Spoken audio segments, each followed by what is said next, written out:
So let's get to the goodies first. Massive box set. So the original cover. Inside the that you get a full-size movie poster, which I am not going to open, but it is the full-size 200 Motels movie poster. You get a keychain, which you get a motel room do not disturb sign. And then where the CDs actually are in this massive thing. The only downfall from this is you don't get individual sleeves for the CDs. They're in there. They're not in there right now because they have individual sleeves. You get the original booklet that was in the album that has pictures from the movie and all kinds of scenes from the movie, frames from the movie, a whole bunch of liner notes and stuff like that. Plus, you get... Actually, there's not a whole bunch of liner notes, but there is some writing. Plus, you get a whole bunch of incredible essays in this new version, including a nice little intro from Joe Travers, which pretty much explains everything he had to do to find all this and piece it together and search through the vault. And so, applause, kudos to him for the effort. And then you get essays. I think there's a Pamela...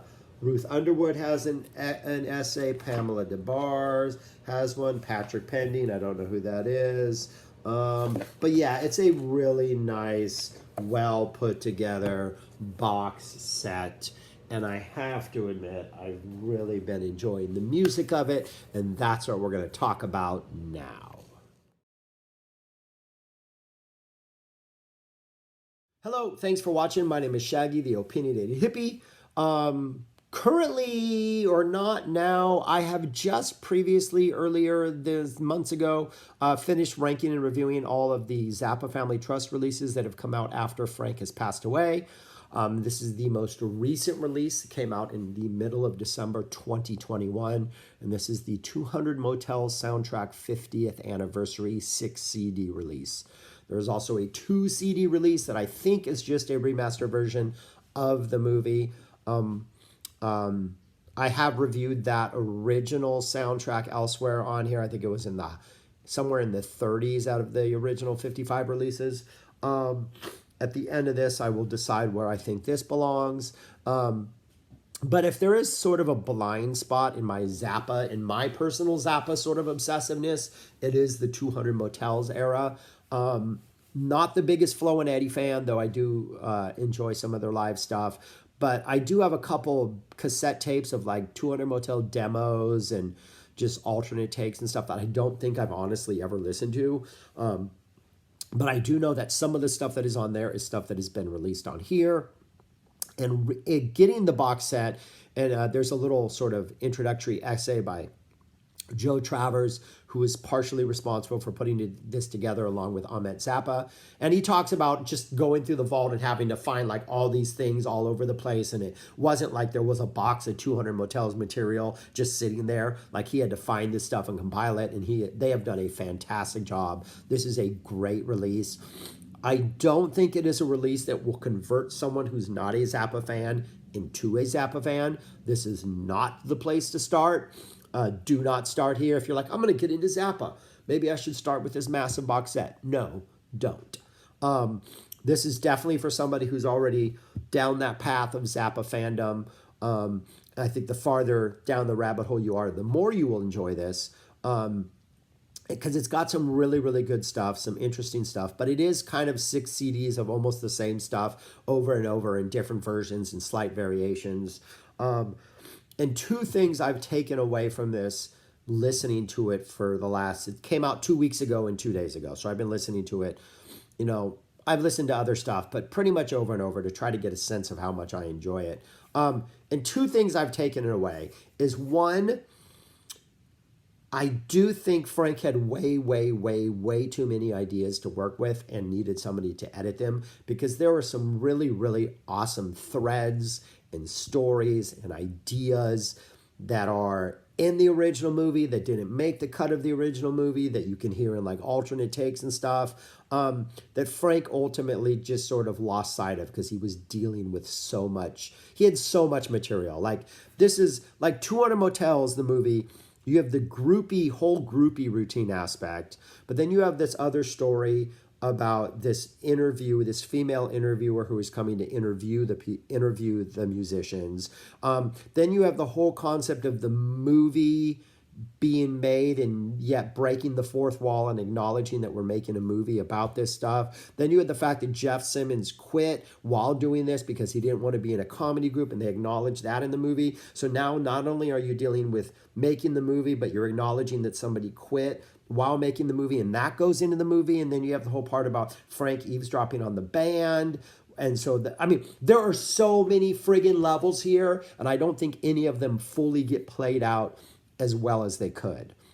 So that's a little frustrating, but it also makes listening to the box set more rewarding, because I think one of the taglines is the whole theme of 200 Motels is that touring can make you crazy, that life on the road makes you crazy. And apparently 200 Motels was supposed to be like a surrealistic documentary about that.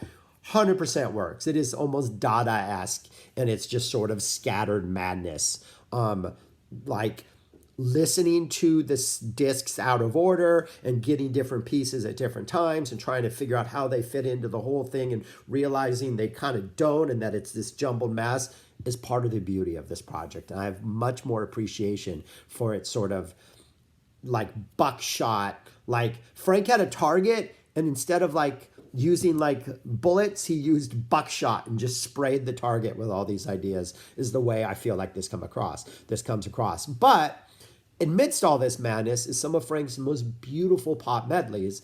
And that comes to my second point.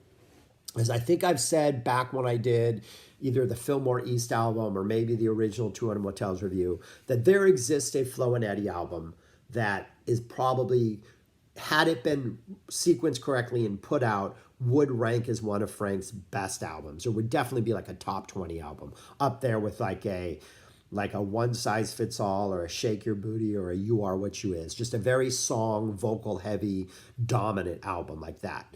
And on the end of disc 2 of this release, you get a really good snapshot of that. Recorded apparently back in 1970, so this is when Jeff Simmons was in the band before he quit. You get this sequence of, it's called 200 Motel Demos, Second Movement, Rock Music. And you get this sequence of songs. Road Ladies, What Will This Morning Bring Me This Evening, What Kind of Girl Do You Think We Are, a studio version of that. Buona Dick, Daddy, Daddy, Daddy, Do You Like My New Car, Magic Fingers, a little spoken thing called Phyllis and Ainsley, which I would knock out, and then What Will This Evening Bring Me This Morning.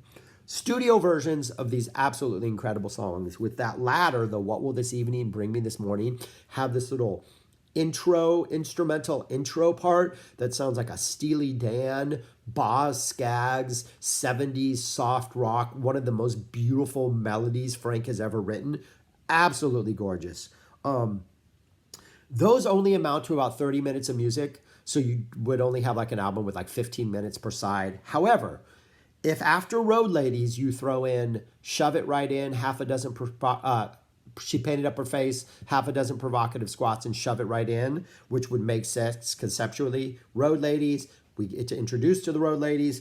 Then you throw in Mystery Roach after that, which I think sets up the fact that, hey, we're now like in this state of mind. We're gonna go out and find some women. Then you get What Kind of Girl? Then you get What Will This Morning Bring Me This Evening? What Kind of Girl Do You Think We Are? And then you close the end of side 1 after What Kind of Girl Do You Think We Are? Side 2, Buona Dick, Daddy, Daddy, Daddy, Do You Like My New Car? Magic Fingers. Throw in a Tell Me You Love Me, which pops up on this set a couple times, which makes me think that Frank originally had a more, that song might have played a more integral part in the 200 Motels. And then you end with What Will This Evening Bring Me This Morning, which would be one of the best ending tracks of any Frank album. A concept I was thinking like, wow, if Frank did do this album, that ending, What Will This Evening Bring Me This Morning, that is such an incredible ending. Like, has any other album Frank had ended as powerfully as that? And I'm like, oh yeah, most of them, because Frank is really, really good at ending his albums. But I think I'm going to do a video of my favorite closing songs on a Frank album, because Frank really knows how to end an album. But anyways, so this box set has those songs. I'm like, yeah, if this had been a release of just these groupie songs in order like this, I think that would rank as one of Frank's best. And you have the material here. I did put together a Spotify playlist that has these songs if you want to check it out. I think I called it The Whole Opera, so just search The Whole Opera on Spotify. It will come up if you're interested in that. So yeah. And so that helped, this video helped me come to that realization that like exists out there. What else do you get on this box set? So again, you get a whole remastered version of the original movie. You get these rock tracks with alternate takes. Over the course of this box set, you get a lot of the same thing over and over again. You get 6 different versions of Magic Fingers. Some have the solo, some don't have the solo, and sound more like the live version that you can hear on like Stage 6 or on Chicago 78. Probably the best version I have is there's a mix version. I think it's just called the mix version. It has the solo, but the ending's a little bit shorter. There's a pretty good demo version that has a little more prominently mixed saxophone in it. That's pretty good. Kind of sounds like the live version. So you get 6 different versions of that. You get 5 different versions of What Will This Evening Bring Me This Morning. 2 of them, I think 3 of them have that opening in it. That just phenomenal opening section. That's amazing. You get 4 different versions of Daddy, Daddy, Daddy. You get 4 different versions, but within these 4 different versions, there are actually 3 different versions. You get one that just starts off with, she's such a dignified lady. You get another one that starts with the whistling, I can't whistle, but it has that whistling intro. And then you get another one which has the ooh, do you like my new car? You get that intro. So you get the ooh intro, the whistling intro, and then just a cold, she's such a dignified lady. And there's a demo version, it's called the demo version, which has a very almost, I think it's a wah-wah guitar, or has a very like sleazy kind of woozy guitar sound in the beginning that I think is the best version of that. You get 5 versions of Mystery Roach, including an excellent version that has a part where the reporter comes in, the female reporter comes in.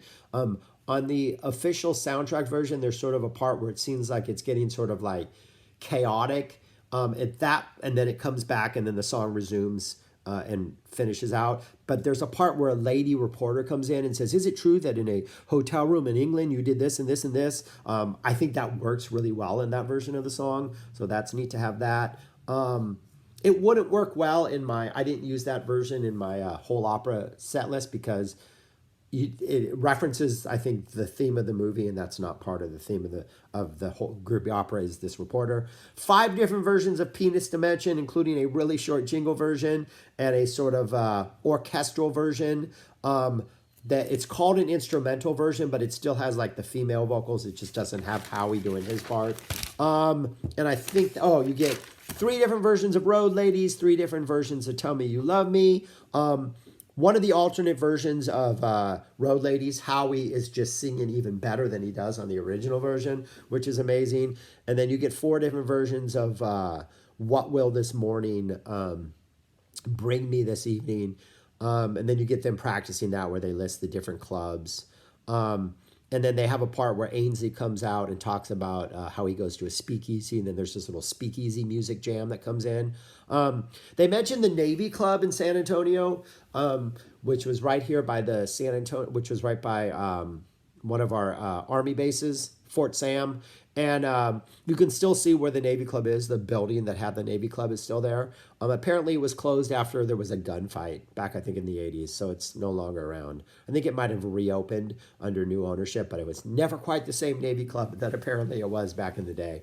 So, so you get a lot of versions of that.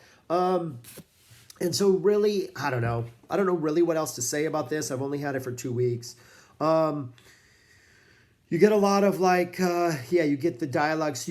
So disc 1 and disc 2 are what I talked about. Disc 3 is disc 1 and first half of disc 2 is the original remastered version.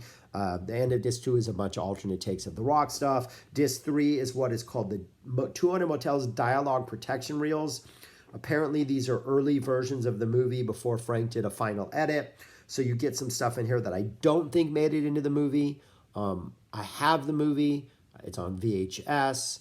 We have not hooked up our VCR since we moved into this house, which was in 2008. So I have not watched that movie for at least 13, 14 years. So, but there is a funny moment, which I don't remember from the movie, but we're after Jimmy Carl Black sings Lonesome Cowboy Bert, and it ends with, "Oh, boy, you hot little bitch." Rance Mohammeds, played by Theodore Bickle, comes on and says, "You called?" And then Jimmy Carl Black is like, "No, I just said, oh, boy, you hot little bitch." And Theodore's like, "I go by many names," which always makes me laugh. So I did find that listening actually to the dialogue tracks and the spoken word parts of the movie, not poetry spoken word, but the spoken parts, was really entertaining, and I really enjoyed it. And I did think it helped me sort of piece together the madness and chaos that is this movie. You get a lot of stuff called bonus swill, which is like Ringo Starr talking about it, different excerpts from the movie, alternate takes of stuff, alternate mix. You get alternate takes and mixes of some of the orchestral stuff and some of the stuff like that. You get the entire pleated gazelle part. So there were a number of songs on, I think, disc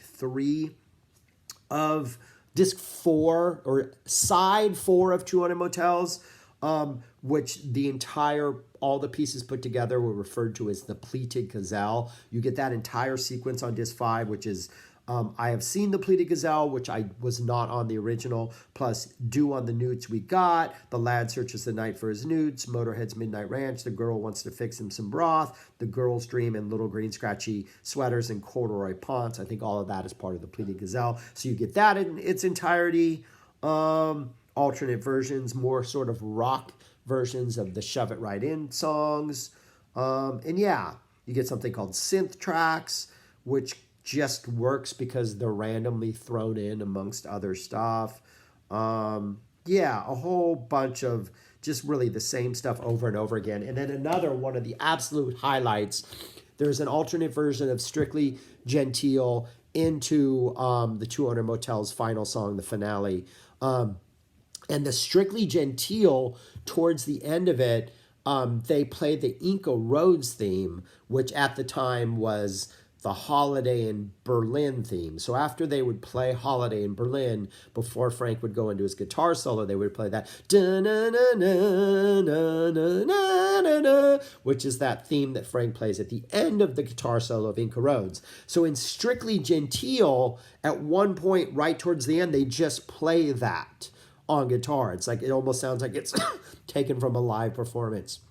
And that's just inserted there. And then Strictly Gentile finishes, and then they go off into the 200 Motels finale, which kind of has a longer, more drawn-out, chaotic ending than it does on the album. So after that meltdown starts to happen, it just goes for a little bit longer. And that's a really neat listen.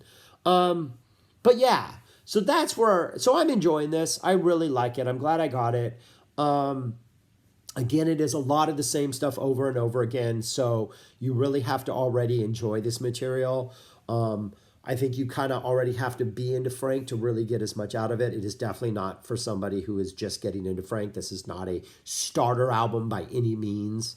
When I ranked the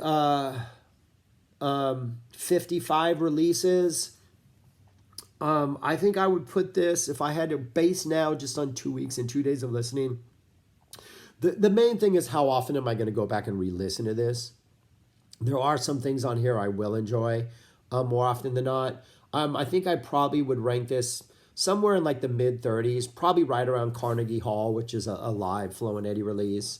Probably higher than something like Dance Me This, which is a Synclavier release, though I really enjoyed that. So it'd probably be high 30s, just because I think if you were to you could pare this down to a single disc release and have it be phenomenal.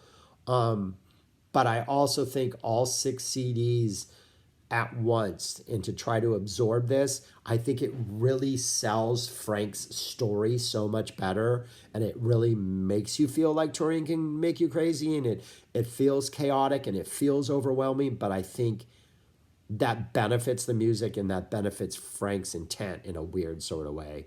So anyways, yeah, that's all I got to say about this. I might have more thoughts in like a couple months when I've been able to absorb this more. But definitely, probably, you know, a great release. Again, we're talking like, even though I'm putting this in the high 30s, we're talking this, the Roxy, the soundtrack is number 33. That's how incredibly strong Zappa's like catalog is that you get two Roxy albums in the early 30s. So anyways, yeah, that's it. I think that's all the notes I have on this. I wrote a lot for this, but I don't know what else to say. But yeah, side one and disc two, like the original album plus all those rock outtakes are just absolutely phenomenal. And I did laugh quite a bit listening to the other stuff, and I am actually enjoying this. So thank you, Joe. Thank you, Ahmet. Thank you, Zappa Family Trust. This was a good release. Yeah, that's it. If you got this, let me know what you think about it. Let me know what I missed. I'm sure there were some beautiful moments in there that I missed out. But if you have a Spotify or Amazon or anything, a streaming service, this is out there. Check out the demo version of What Will This Evening Bring Me This Morning for one of the most beautiful pieces of music Frank has ever written. That song in and of itself is phenomenal. I have said this before, that what will I say the next day to whatever I drag to my motel tonight is one of my favorite melodies ever. The Daddy, Daddy, Daddy, Daddy, one of my favorite melodies ever. But the What Will This Evening, that demo version, plus I think it's the disc 6 or maybe the disc, one of the last versions of Strictly Gentile, and it has the 200 Motels finale twice back to back because it's the first part and then the chaotic part, like they segue into each other. That is also definitely worth checking out. So anyways, that's it. I'm just rambling at this point. I'm going to go back to a warm room in this house and chill out my frozen bones.